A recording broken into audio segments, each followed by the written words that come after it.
Thank you for your kind introduction, Nicole, and good afternoon, everyone. It really is a great pleasure to be invited to contribute to this meeting. So I'm going to give a clinical overview of the place of lithium in the treatment of affective disorders. Let me just start by showing my competing interest slide. The mood disorders are a major cause of global disability. The lifetime prevalence of mood disorders in the United States is 31%. And we can divide mood disorders into two main types. We have unipolar disorder, where patients have episodes of depression only. And then we have the bipolar disorders, where patients suffer from mania or hypomania, usually with intermittent depressive episodes. And lithium has a major role in treating both unipolar and bipolar disorders. And indeed, in some areas, the evidence base to support lithium has increased in recent years. And despite this, the use of lithium is in decline in a number of countries. We see this in the United States, Canada, and Austria. Why is this? It may be due to competition from patented and profitable medications. It may represent lack of experience among some younger clinicians in using lithium. It may also represent practical difficulties, for example, difficulty arranging venipuncture, and in some healthcare settings, an increasing amount of paperwork and bureaucracy associated with lithium's use. Nevertheless, use of lithium does remain high in many areas, and Ian Anderson recently reported that in a tertiary affective disorder unit in the UK, about half of bipolar patients were still prescribed lithium. The plan that I will adopt in this talk is to say something about the pharmacokinetics and side effects of lithium, and then we look at the use of lithium in bipolar disorder, in unipolar depression, and I'll finish by saying something about the anti-suicidal effect of lithium. So let's start with pharmacokinetics and side effects. Lithium is a naturally occurring substance. It's a third element in the periodic table.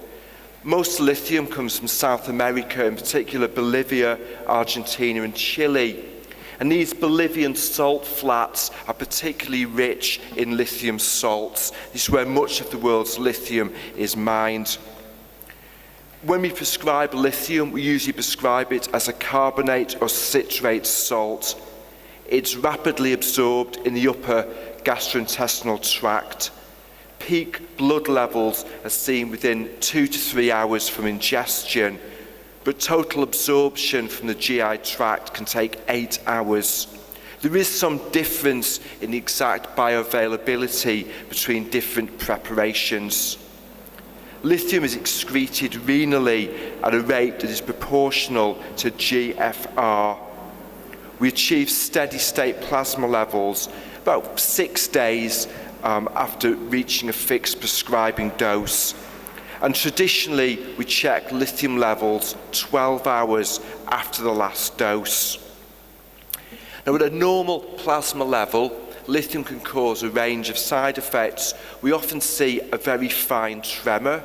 We can have weight gain.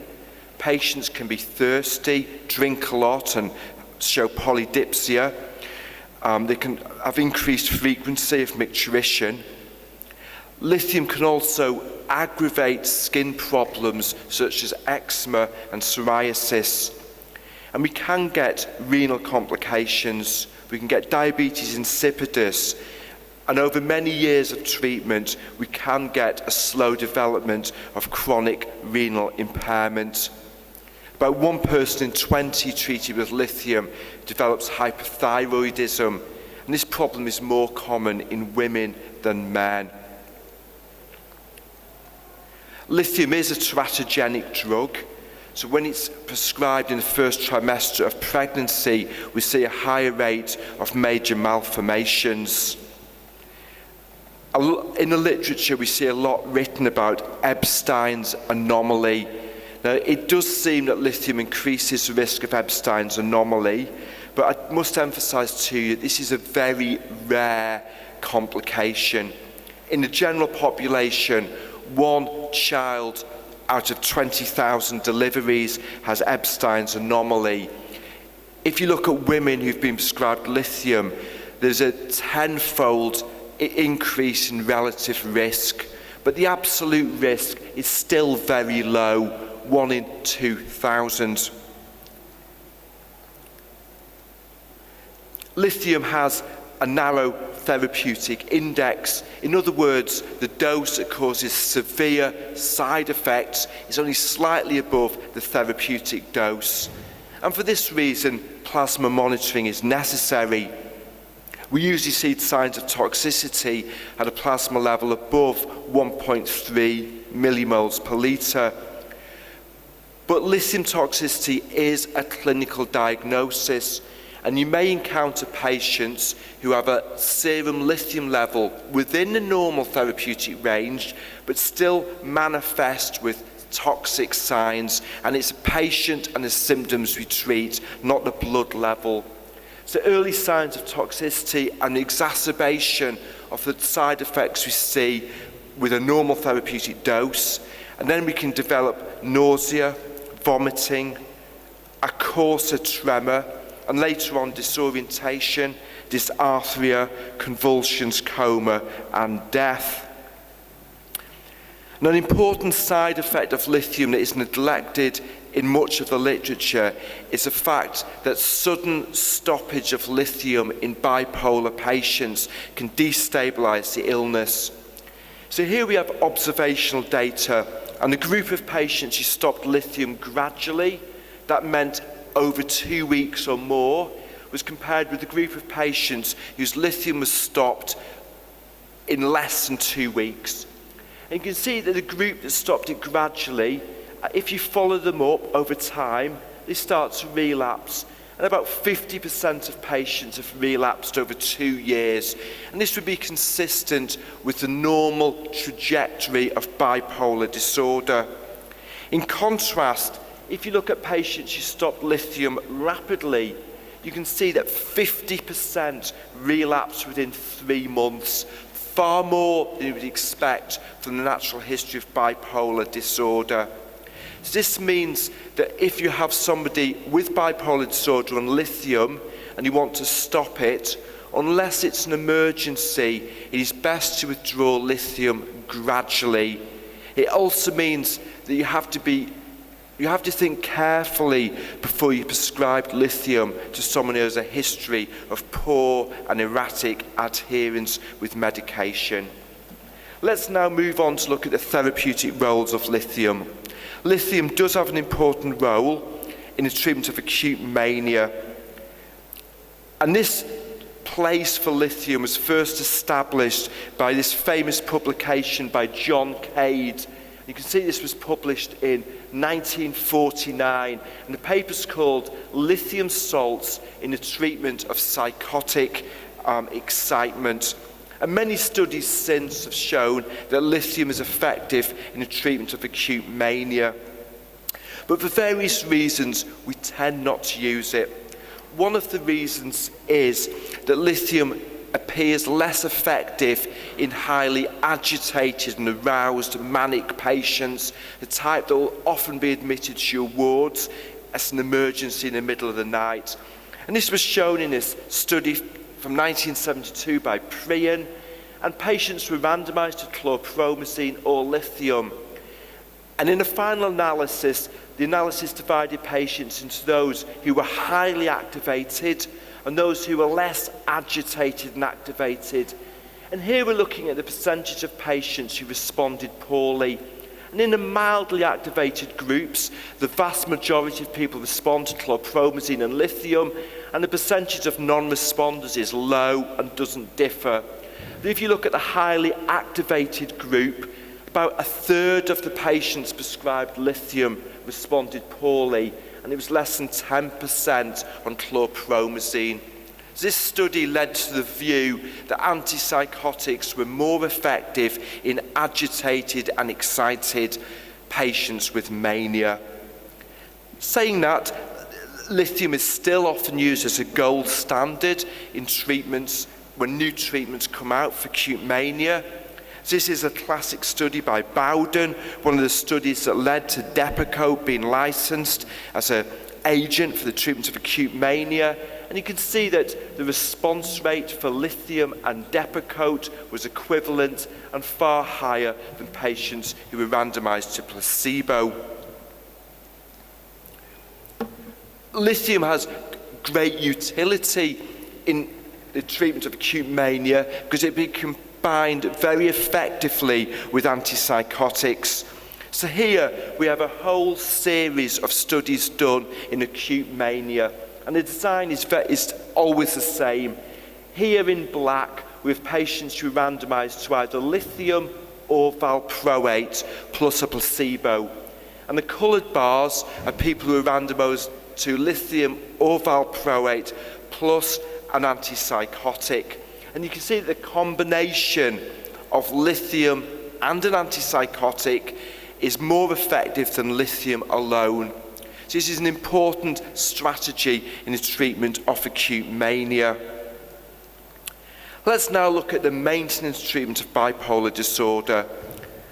Now, the maintenance treatment of bipolar disorder is particularly important because one of the hallmarks of bipolar disorders is very high relapse rate.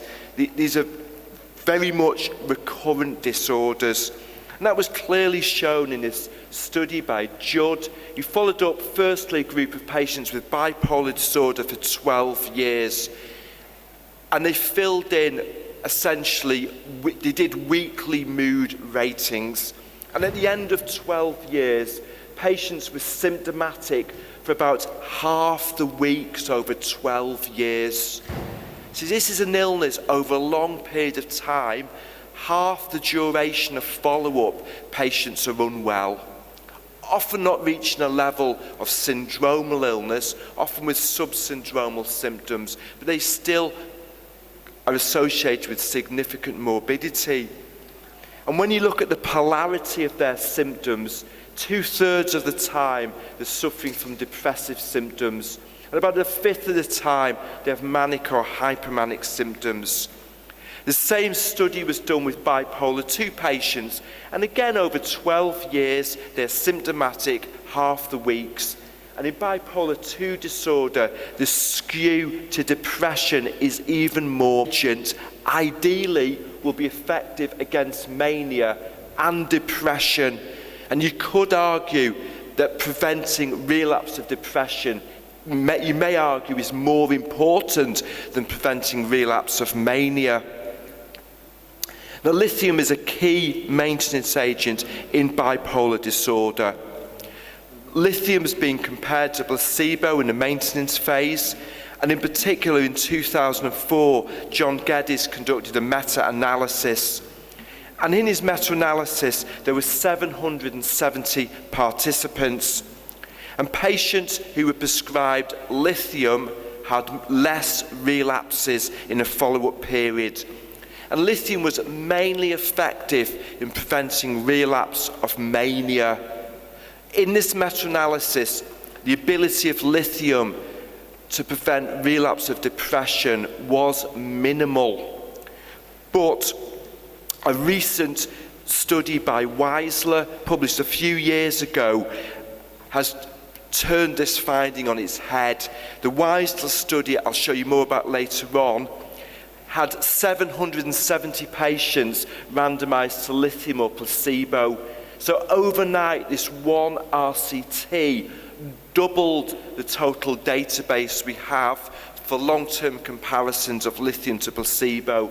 And in this large study, lithium clearly reduced the relapse rate into both mania and depression.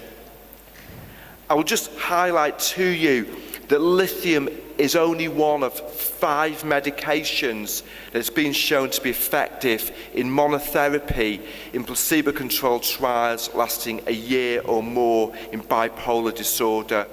The other medications that have been shown to be superior to placebo in the long-term treatment of bipolar disorder are lamotrigine and then 3 second-generation antipsychotics, olanzapine, aripiprazole, and quetiapine. Let's just look at some of the key maintenance studies in bipolar disorder. So this is one of the first modern maintenance trials. In this trial, people were recruited who had mania, and they were treated open label with olanzapine and lithium. You took out the people who responded, and they were randomized to stay on olanzapine alone or lithium alone, and they were followed up for 12 months. And if you look at the data, we're looking here at the percentage of patients who've relapsed. You can see that about a third of patients on lithium or olanzapine relapsed. There's a trend for olanzapine to be slightly more effective. If you look at relapse into depression, olanzapine and lithium didn't differ. If you looked at relapse into mania, olanzapine was more effective. But the primary outcome measure is total relapse, and on that, lithium and olanzapine do not separate. This is a WISER study that I mentioned. This is a very important study. So let me just explain the methodology. Quetiapine is licensed for the treatment of bipolar depression, bipolar mania, and mixed episodes. So in this study, patients with any of those 3 disorders are treated open label with quetiapine. And you take out the people who have responded and you randomize them to stay on quetiapine double blind, to switch to lithium, or to switch to placebo. So you're taking a quetiapine, an enriched sample for quetiapine responders, and they can either stay on the drug that got them better, quetiapine, switch to placebo, or switch to lithium. And I've already highlighted the very large numbers on placebo and lithium and quetiapine. And the key results were these: compared to placebo, both quetiapine and lithium increased the time to relapse of any mood event, increased the time to relapse for depression, and increased the time of relapse to mania. If you compared quetiapine to lithium, quetiapine looks more effective, but that is not a fair comparison because it's a quetiapine-enriched sample, and the study does not allow you to determine whether quetiapine or lithium are more effective. It can simply tell you how both drugs compared to placebo, and both were superior. So to recap, this is a very important trial because it established the maintenance effect of both quetiapine and lithium against both poles of bipolar disorder. It is also the largest maintenance study of lithium ever conducted, and it counters the previous meta-analysis by John Geddes that implied that lithium was really only effective in maintenance because of its anti-manic action. Now, this study had one problem with it. Ideally, all patients in the lithium arm were supposed to have a plasma level above 0.6 millimoles. But when they analysed, unfortunately, a third of patients had a lithium level of less than 0.6 millimoles. This was a big problem. But every cloud has a silver lining, and this problem allowed them to do a post hoc analysis. They could look at patients who had a lithium level of 0.6 or higher, patients who had a lithium level of less than 0.6, and we could compare those to the placebo group. And this is what you saw. So we're looking at the proportion of patients who remain well. At the start of the study, everyone's well.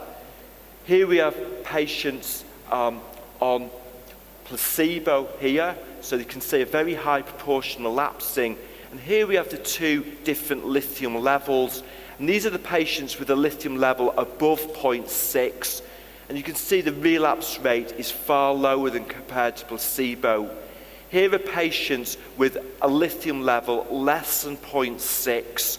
So what this study tells us is that when you use lithium as a monotherapy, long-term in bipolar disorder, the lithium level needs to be above 0.6 millimoles per litre. Let me say something briefly about the long-term combination use of lithium. Now, you recall at the start of my talk, we looked at acute mania, and I said that many trials had been done where you took people with acute mania and you treated them with lithium or valproate plus a placebo, or lithium or valproate plus an antipsychotic, and generally you get more responders in the combination group. Well, many trials have taken the people who responded to lithium or valproate plus an antipsychotic, and it has re-randomized them to stay on the combination or have the antipsychotic removed and stay on lithium or valproate and be followed up double-blind. And the result is very consistent. Patients whose acute illness responds to the combination are more likely to stay well if they remain on the combination. The downside is they have more side effects. And this has been demonstrated in an 18-month study with olanzapine. It's been demonstrated in a 12-month maintenance study with aripiprazole, and it's been demonstrated in two-year maintenance studies with quetiapine. The next combination study I'll draw your attention to is a BALANCE study. Lead investigator was John Geddes. This was a multi-center, open-label, 2-year study that compared patients on lithium alone, valproate alone, or lithium and valproate. And the main findings were, as I've summarized here, the combination of lithium and valproate is more effective than valproate alone. Lithium on its own is more effective than valproate on its own, but the study did not have the statistical power to determine whether lithium and valproate is better than lithium alone. But again, it's an important study because it very much establishes the effectiveness of lithium as a long-term medication. Let's move course now and leave bipolar disorders, and let's look at unipolar depression. Lithium has an important role in augmenting antidepressants. We know that many patients don't respond or only respond partially to antidepressant treatment.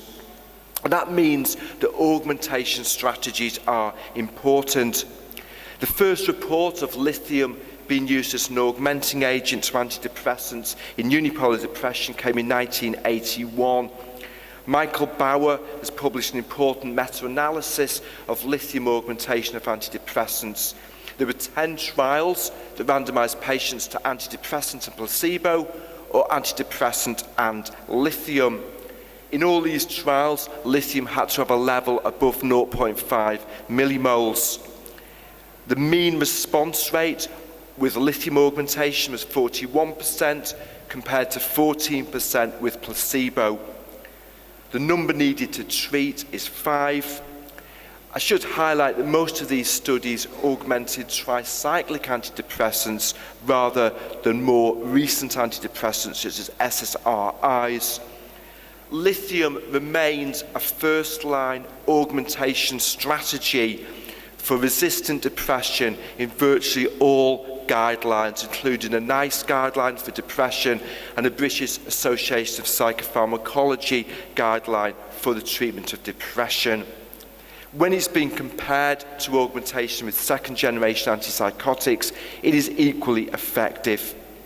And here's a forest plot from our Michael Bauer's meta-analysis, and you can see that over to this side means lithium is superior to placebo. Most of the studies finding an advantage for lithium, and when you combine them all together, you have a clinically significant and statistically significant benefit for lithium augmentation. The next question is, if you have someone with unipolar depression who has responded to lithium augmentation, how long should we continue with the lithium for? There's actually only one randomized controlled trial that I'm aware of. This was a small study, again done by Michael Bauer. Patients who responded to lithium augmentation were randomized to stay on the antidepressant and lithium or switch to the antidepressant and placebo. The antidepressant dose is not changed. Patients were followed up for 4 months. None of the patients who remained on lithium relapsed, but 5 of those who switched to placebo did relapse. So the main conclusion was patients who respond to lithium augmentation need to continue on lithium. Very briefly, let me say something about the anti-suicide effect for lithium. There is a very high suicide rate in mood disorders. Patients with mood disorders who come into contact with psychiatric services over their lifetime, up to 10% of those patients will kill themselves. In certain cohorts, the suicide rate is far higher. So in a Danish study where you followed people up for 18 years, if you looked at men who were admitted with bipolar disorder to a psychiatric ward and had a history of deliberate self-harm, a quarter of them are dead within 18 years of follow-up. So very high suicide rate. Lithium does have a specific anti-suicidal effect. You see that in the Cipriani meta-analysis here, where lithium compared to placebo reduced the suicide rate by 60%. And this is seen in sub-analyses for unipolar and bipolar disorder. The mechanism may be partly its effect in reducing relapse, it may be an anti-aggressive effect, it may be an anti-impulsive effect. These are my final 2 slides. Let me just summarize the ground we've covered. Mood disorders are a major cause of global disability. Lithium has a major role in the treatment of mood disorders. The evidence base has actually strengthened in recent years. It is somewhat worrying that despite this, in some countries, the use of lithium is declining. We've talked about some of the key side effects of lithium. I've mentioned its narrow therapeutic index. I've highlighted too that toxicity is a clinical diagnosis. We've talked about acute and long-term side effects, the importance of monitoring renal and thyroid function. I've highlighted that abrupt withdrawal of lithium can destabilize bipolar disorder. And then we moved on to look at the main roles of lithium. It has a role in acute mania. It has a role in the maintenance treatment of bipolar disorder. And in both acute and maintenance treatment, it can be used as a monotherapy and as a combination agent. We've seen it as a first-line agent to augment antidepressants in resistant depression. And we've seen that lithium has an important anti-suicidal effect. I'd like to thank you for your attention.